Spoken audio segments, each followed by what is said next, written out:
had to add the word cyber to show that it's on the digital platform. So it is obsessive monitoring. Somebody's monitoring, following your online activity, liking your Instagram pages, and you're like, who's this person? And forcing you to even follow them back without even you knowing where they come from. And this is actually most of the times they don't even have a profile. Yeah, they don't even have a profile, or even their profile is very anonymous or shallow. Yeah, so you don't know, is it really Nick? Is it really Kevin? You never know. True. Yes, there's the issue of sexual harassment online. So this is when the perpetrator sends unsolicited messages and explicit images as well. So there's messages, images, and now we've seen video coming in. Yes. So I think you can see in some of these platforms, before privacy was taken seriously, one will text you, freely through the platform, and you get the message directly into your inbox, right? Yes. So when you download or click the video, it's something you've never seen before. So that is a form of harassment. Image-based abuse. Now this one I will talk about it because it's leaking. It's leaking of private photos, revenge porn, and sextortion. Now these things are very critical to look at because they're really happening right now in Kenya. And it's not happening because you will see it goes back to the university students. Some of these students are actually looking for, pocket money, extra money, because they want to live the glam. So it is actually economic exploitation by the perpetrator to the victim, right? So they say, you can send me some few photos, I'll never leak them, I promise. And then now it becomes, if you don't send me 20K, I'm going to leak these photos, right? Yes, true. So that is image-based abuse. Then there's the issue of impersonation, fake accounts. Somebody creates a fake name. And they use your photo. And they use your photo. Picture, I think you've seen that happening, right? And it's not fair. It's some form of digital violence. Also, we come to the issue of exposing private information and like home, workplace. You can be here doing a show, but somebody has already gone and known where you live, and they say, I know where Betty lives. Here's her home address. Then you followed. It brings a violent act towards you, which you did not expect. So that is called doxing. Okay. Doxing. Doxing. Interesting. Then the other form that I can touch on is the issue of gendered hate speech, coordinated attacks, because some attacks are not coordinated, they're all over the place, but there are attacks that are actually coordinated, whereby they target women in leadership. Okay. Right? Yeah. You cannot just be they're targeting they can target a journalist. They can specifically, it really lies on a career woman. Okay. But it doesn't exclude that other women are also facing digital violence because they're also in the digital space. Now what I can say, hii shida sio ya watu mashauri peke yake. Wanawake kawaida pia mashuhuri. Yes, mashauri is advice. Peke yake, but pia ni ya watu wa kawaida. Watu wa kawaida pia wanaumia. So it's something when, we've had this phrase, when women are silenced online, they silence the society. Yes, the society is also silenced. You've mentioned several forms of violence, but which is the most prevalent in Kenya? Which one? We are seeing the issue of image-based abuse, leaking of private photos and images, and also the issue of online harassment. Constant insults, threats, degrading comments. You've gone outside with your family, you've put a poster, you're in Naivasha having a good time. Maybe you added a little weight because you got a baby. But then people start putting a comparison image. She was like this before, now why is she like this? 2015 versus 2025. You can imagine how sad that is. And it's not your fault. It is just you, even adding to the society. Correct. And since you're in that space and you understand a lot about that and what you've spoken about, it was just yesterday that we, my partner and I were talking about it, and I was telling, and he just told me like he's feeling a bit hesitant nowadays to put out a lot of information about himself. And I told him, if I feel the same way, because I had posted some videos of one of my children on TikTok, and I went and deleted them. There's always that urge, like you're not so sure whether you really want to post personal information or not. How safe is the digital space really? Like you're saying, someone would just innocently post and post a photo of their child, but you forget, like, there's a school logo on their sweater. Someone can easily profile you online. How safe is it to post your personal? Is it even safe in the first place? Should women post women and men both, should you post your personal stuff? Something you need to understand: the internet is not your enemy. Technology is not your enemy. Actually, it is us who have made it our own enemy, because we took something good to do things that are now looking very bad, really bad. What I can say is about the issue of posting personal information: try to post less, because there is a lot to learn in the digital space. Unless you learn the issue of encryption, the issue of digital safety, online safety, which at Kiktanet we do widely. We train women on that. How can I post this and I'm safe? The issue of posting children is really not a good way to go about it, because there's a video that was recently done. I think it was last year. I can't remember the company itself, but it showed a person can take your child's identity now with the use of artificial intelligence and transform your child's face until he or she is an adult. Take the same information, produce an identity card. Take the same information, produce a passport card. Use that same passport in another country and commit a crime. What? So by the time your child is getting, what I mean, an ID card. Are we there as a country? Yes. Not yet, but there are people who are there. But you never know, because technology is very evolving every day, and it's very fast. I've not had such an issue in Kenya, but it's going on out there, because somebody goes and scans their passport and they're like, why can't I travel? Tell you you've been blacklisted. You ask, what did I do? When we should invite you back for online safety. For online safety. Talk about that. But now back to the 16 days of gender activism. Like you said, which are the forms of the most common forms of violence here in Kenya, or like the digital violence. Are people aware that this violence exists in the first place? Let's start there. Going back to what we had spoken about, that people sometimes assume that it's not a space, that it's not a real space. It's not a real space. So have you encountered that in your work? Like, do we still have a lot of questions around it? Like I told you, my pink. So I had taken an Uber and I was telling him, I'm going for this forum. It's on, 16 days of activism. I'm going to discuss the technology facilitated gender-based violence issues. And he was like, is that still happening? I was like, wait.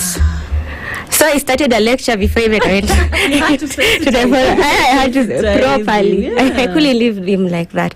So the reality of things is, it's only the chosen, not the chosen few. People have been working in a lot of silos when it comes to creating awareness. And that is something we covered during the forums. That's something we've seen. And the prevalence of, this violence, it's actually becoming massive. And in Kenya now we are seeing it as a new thing, but it has been there. It's only that it hadn't been put out in the spotlight, you see. So my answer to that is that this issue is actually there, but the awareness bit of it is something we need to work on. So today what Spice is doing is actually amazing.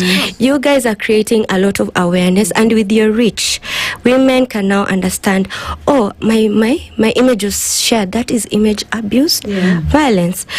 Somebody is stalking me. That is cyber stalking. Very simple.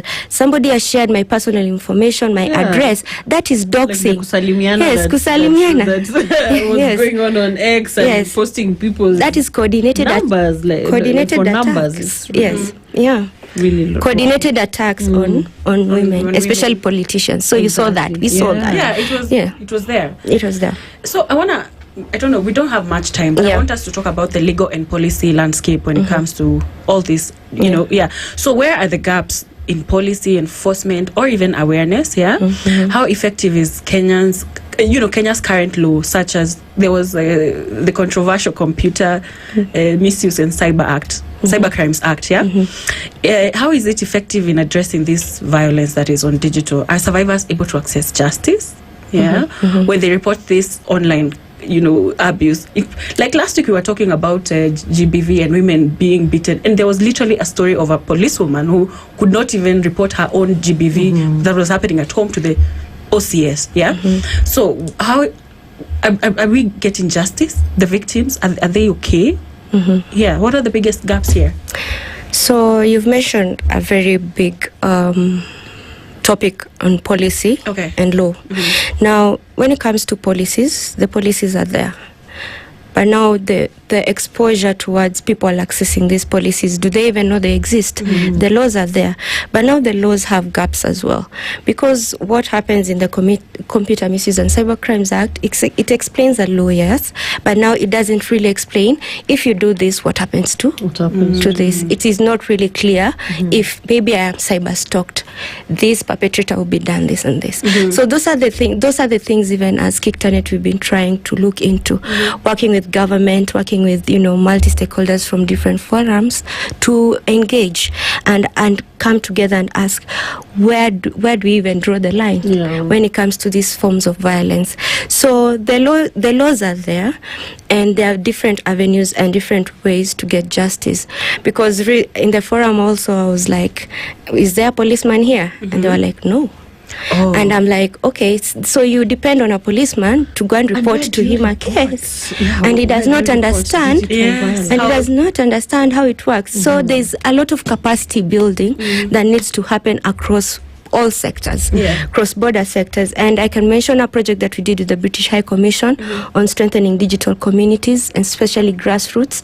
We were able to train the police, but they came in numbers. I will not lie to you. In Busia and Mandera, they came in numbers, and they were really eager to learn, because they can receive a case and they're like, oh, this is a case, but they don't know how to do it. But so unapata police anakwambia enda home.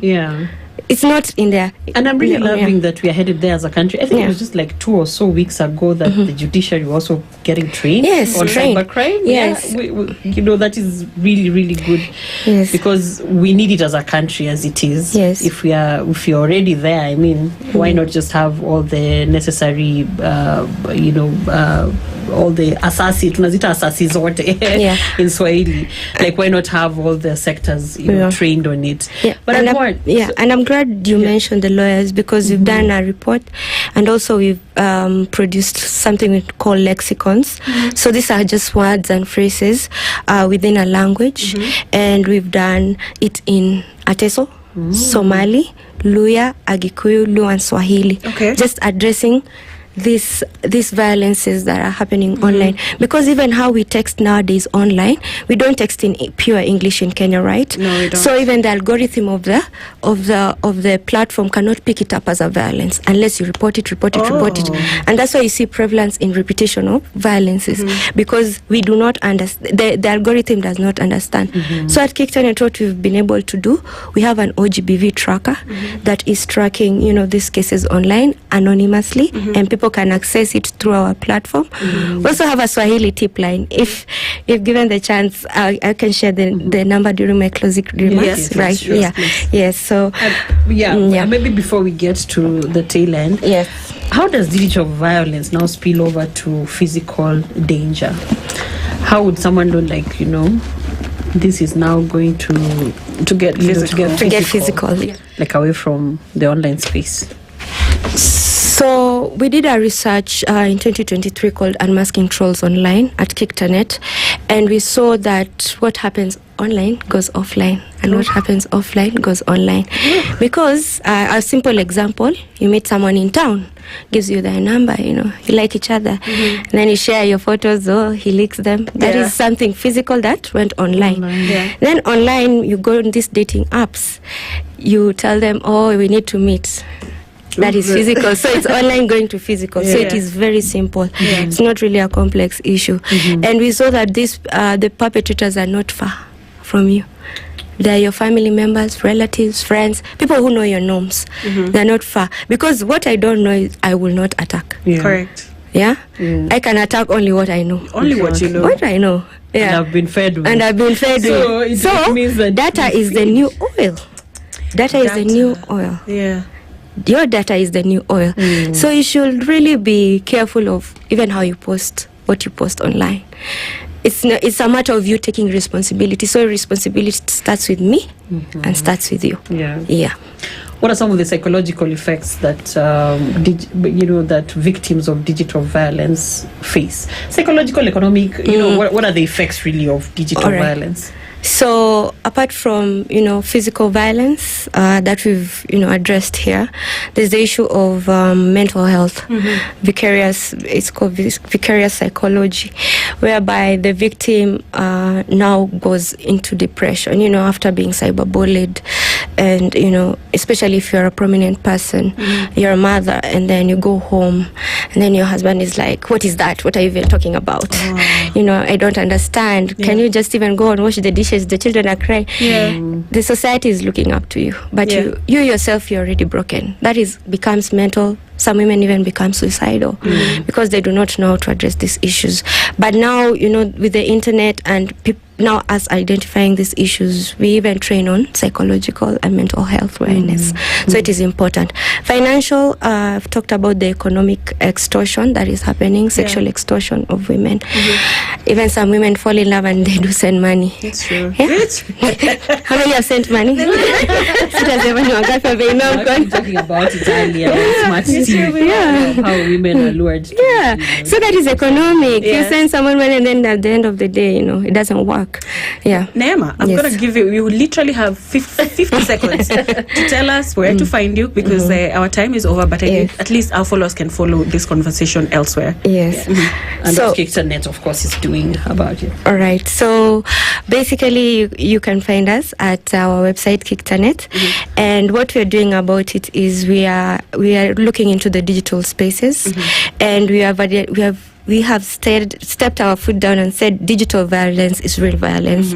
And we are marking these 16 days of activism, and we are urging everyone to speak out, report abuse, use our OGB tracker, our Swahili tip line can be found on our website, and also support survivors with compassion, because we are each other's sisters, we are each other's brothers, and I did not just say it happens to women alone, but the prevalence is that women are targeted more because of digital literacy gaps, as we said, and double standards.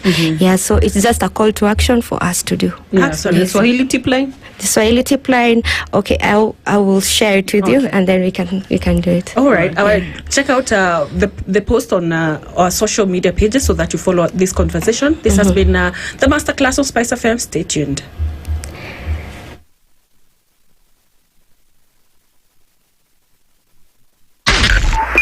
.9 SpiceFM, Mombasa.